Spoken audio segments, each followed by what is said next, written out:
ગુજરાતમાં સ્થાનિક સ્વરાજ્યની ચૂંટણીની જાહેરાત થઈ ચૂકી છે.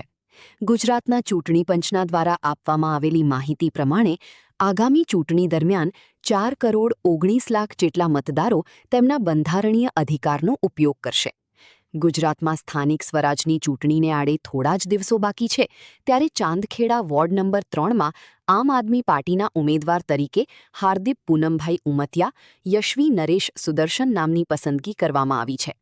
હાર્દિપ પૂનમભાઈ ઉમતિયાએ જણાવ્યું કે છેલ્લા કેટલાક વર્ષોમાં ભાજપના શાસનમાં ભ્રષ્ટાચાર અને કુશાસન વધ્યું છે.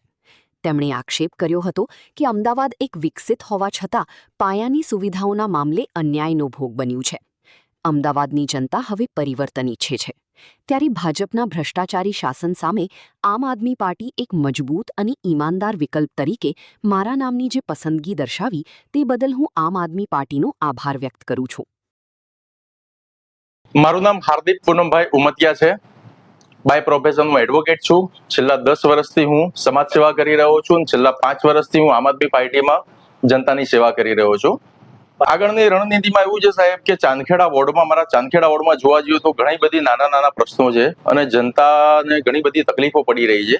ઇન શોર્ટ કહેવા જઈએ તો ખુલ્લી લૂંટ ચાલી રહી છે સરકારની, કે જનતા દિવસ રાત એક કરીને મહેનતના પૈસે, પરસેવાના પૈસે ટેક્સ ભરે છે, પણ ટેક્સની સામે સુવિધાઓ જે મળવી જોઈએ એ ક્યાંક નથી મળી રહી. જેના કારણે જ અમારે રાજકારણમાં આવવું પડે છે કે જનતા જે ટેક્સના પૈસા ભરે છે એ ટેક્સના પૈસા પૂરેપૂરા જનતા માટે વપરાવા જોઈએ, જનતાને સુવિધાઓ મળવી જોઈએ. બધા પ્રશ્નો છે, પણ હું શોર્ટમાં પ્રાથમિક જરૂરિયાત વિશે વાત કરીશ કે આજે પીવાનું પાણી એટલે કે પ્રાથમિક જરૂરિયાત કહેવાય. આજે 30 વર્ષથી એક જ સરકાર હોવા છતાં પણ પ્રાથમિક જરૂરિયાતો નથી સંતોષી શકાતી. ચાંદખેડા વિસ્તારમાં ઘણી બધી સોસાયટીઓ એવી છે કે જેમાં પીવાનું પાણી ઓછું આવે છે, ક્યાંક ગંદુ આવે છે, ક્યાંક આવતું જ નથી. ઘણા બધા પ્રોબ્લેમો છે આવા. હવે પીવાનું પાણી એટલે કે પ્રાથમિક જરૂરિયાત કહેવાય. પ્રાથમિક જરૂરિયાત તો સૌથી પહેલા સંતોષાવી જોઈએ. સૌથી પહેલા તો આપણે એજ્યુકેશન વિશે વાત કરીશું કે અત્યારે એજ્યુકેશન ઘણું બધું મોંઘું થઈ ગયું છે. એટલે અમે એવું કરવા માંગીએ છીએ કે એજ્યુકેશન એકદમ સસ્તું થઈ જાય, સરકારી શાળાઓ પણ સારી એવી બની જાય, જેથી કરીને એજ્યુકેશન મળશે તો યુવાનો આગળ આવશે અને દેશ આગળ આવશે. એજ્યુકેશન ઘણું જરૂરી છે દેશ માટે, પણ તો પણ સરકાર ઘણી બધી સરકારી સ્કૂલો ખબર નહીં કેમ બંધ કરી રહી છે, શું છે શું નહીં. પણ અમે આવીશું એટલે સૌથી પહેલા એજ્યુકેશન ઉપર ભાર મૂકીશું.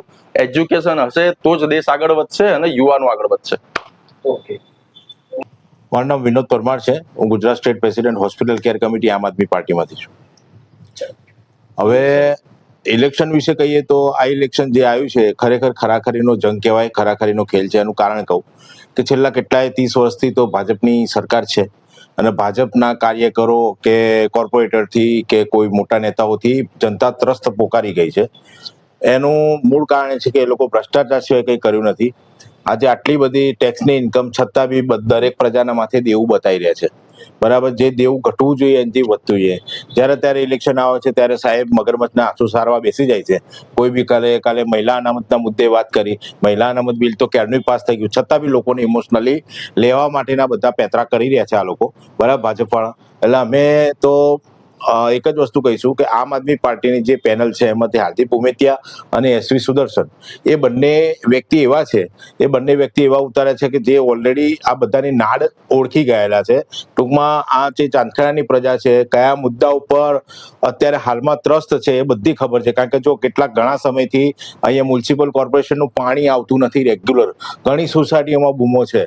તો હું એમ કહેવા માંગુ છું કે અહીંયા ભાજપના કોર્પોરેશન ક્યારનું છે અને એક કોંગ્રેસના બી કોર્પોરેટર છે. તો હું એ પ્રશ્ન કરવા માંગુ છું કે અત્યાર સુધીમાં પાણીની વ્યવસ્થા કેમ વ્યવસ્થિત સુનિશ્ચિત નથી થતી? શું ટેક્સના પૈસા નથી ભરતા? બધા ટેક્સના પૈસે અહીંયા એક ગટરનું ઢાંકણું તૂટ્યું હોય ને તો એ નવું નાખવા માટે ભાજપના કાર્યકરોને પહેલા તો પગે લાગવું પડે, પછી એ લોકો આવે તો એક ગટરનું ઢાંકણું નાખવામાં છેલ્લા 5-6 કોર્પોરેટર બધા અલગ અલગ વિસ્તારના ભેગા થઈને ફોટા પડાવશે, પછી એ જ ગટર ઉભરાશે તો કોઈ જોવા નહીં આવે. કહેવાનો મતલબ શું છે કે આ લોકોને ખાલી પોતાની ખ્યાતિ યશ કરવામાં જ ટાઈમ છે, બીજા કશામાં છે કોઈ રસ નથી.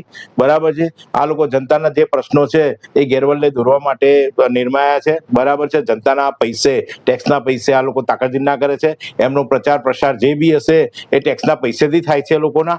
બરાબર. હું તો સાથી ઠોકીને કહું છું કે આમ આદમી પાર્ટી જે છે એના જે બી અત્યારે કોર્પોરેશન લડતા હોય કે જે બી વિધાયક લડતા હશે પોતાના સ્વ ખર્ચે ચૂંટણીઓ લડે છે.